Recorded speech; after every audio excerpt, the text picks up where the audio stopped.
India में कई लोग फॉरेक्स ट्रेडिंग करते हैं और कई बार जब मैं फॉरेक्स ट्रेडिंग पे वीडियो बनाता हूँ तो कई लोगों के कमेंट आते हैं कि सर जी हमें बता दीजिए कि कौन सा फॉरेक्स ब्रोकर हमें यूज़ करना चाहिए। अब कौन सा फॉरेक्स ब्रोकर आपको यूज़, तो मैंने आज तक आपको नहीं बताया, लेकिन कौन सा नहीं यूज़ करना चाहिए वो मैं आपको आज की वीडियो में बताऊंगा। और वो मैं नहीं बोल रहा हूँ, वो बोल रहा है आप खुद देख रहे हो, आरबीआई खुद बोल रहा है। तो आरबीआई ने जो भी गाइडलाइन दी है वही गाइडलाइन को मद्देनज़र रखते हुए मैं आज की वीडियो में आपको ये सारी चीज़ें एक्सप्लेन करूँगा और फिर आपको ही सोचना है कि आपको कौन सा ब्रोकर यूज़ करना है। देखिए, एक प्रेस रिलीज थी 10 फरवरी 2023 की। Okay, reserve bank of India releases update alert list. तो ये एक अलर्ट लिस्ट डाली थी। ओके, जिसमें रिजर्व बैंक ऑफ इंडिया ने क्या बोला था, तो जो इंपॉर्टेंट पॉइंट्स है वो मैं आपको बताऊंगा, फिर आपको डिसाइड करना है कि आपको क्या करना है। देखिए, the reserve bank of India wide press release dated 3 फरवरी 2022। ये एक प्रेस रिलीज उन्होंने डाली थी 3 फरवरी को। Question the general public against unauthorised forex trading platform. और उससे उसने सूचित किया था जो जनरल पब्लिक था जो फॉरेक्स ट्रेडिंग प्लेटफॉर्म को यूज़ करते हैं। और वो था प्रेस रिलीज 7 सितंबर का प्रेस रिलीज था, उसमें बताया गया था। Okay, issued a cautionary list of entities that are neither in the compliance with.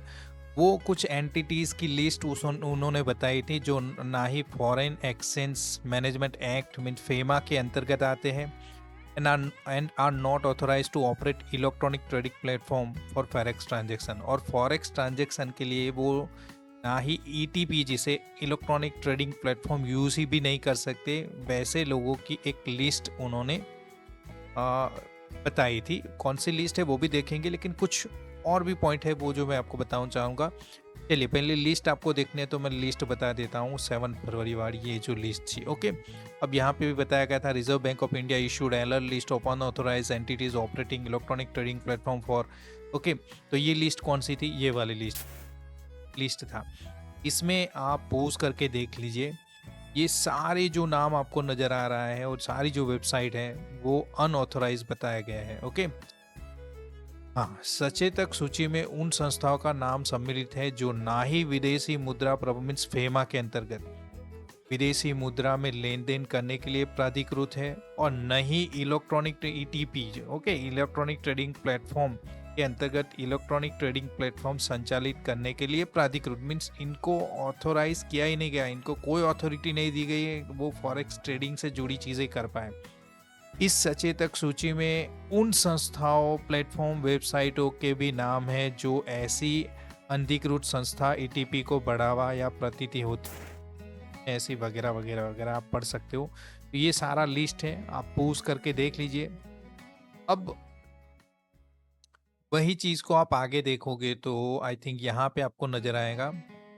मैं कुछ लाइन है आपको पढ़ के बताऊंगा तो आपको अच्छे से समझ में आएगा। The alert list has been updated and included the names of entities platform website that appear to be promoting such unauthorized entity ETPs, including through advertisement of such unauthorized entities or claiming to provide training consultancy service। तो ये जो alert list है जो आपने देखी अभी, उसमें सारी एंटिटीज प्लेटफॉर्म वेबसाइट दी गई है जो अनऑथोराइज तरीके से एडवर्टीजमेंट वगैरह करती है और ये बताती है कि हम ट्रेनिंग देते हैं या फिर कंसल्टेंसी सर्विस प्रोवाइड करते हैं वगैरह वगैरह। Sorry, the above question list is not complete. ये आपको ठीक से याद रखना है। ये अबव क्वेश्चन लिस्ट, ये जो सूचित यादी है वो कंप्लीट नहीं है।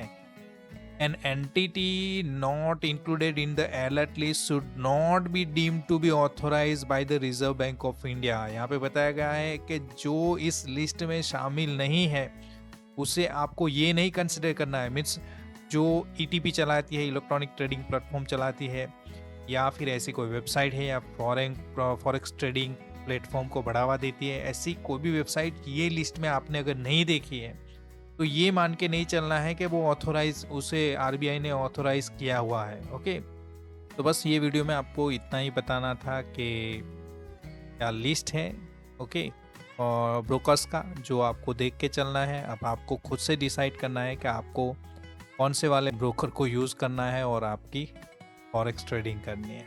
Thank you so much.